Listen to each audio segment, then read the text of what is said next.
ఇక నిజామాబాద్ జిల్లా ధర్మారంలో రోడ్డు ప్రమాదం జరిగింది. నిజామాబాద్ వైపు వెళ్తున్న కారు మూలమలుపు దగ్గర అదుపు తప్పి బోల్తా పడింది. ఈ ప్రమాదంలో ఇద్దరు యువకులు తీవ్రంగా గాయపడ్డారు. వెంటనే స్థానికులు క్షతగాత్రులను కారు నుంచి బయటకు తీసి ఆసుపత్రికి తరలించగా చికిత్స పొందుతూ సుశాంత్ అనే యువకుడు మృతి చెందాడు. సీసీ కెమెరాల్లో కారు ప్రమాద దృశ్యాలు రికార్డయ్యాయి.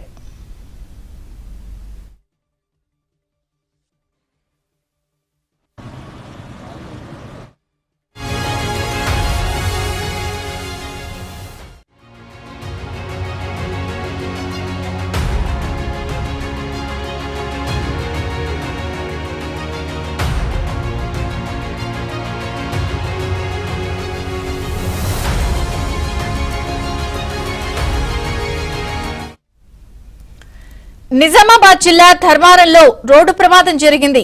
నిజామాబాద్ వైపు వెళ్తున్న కారు మూలమలుపు దగ్గర అదుపు తప్పి బోల్తా పడింది.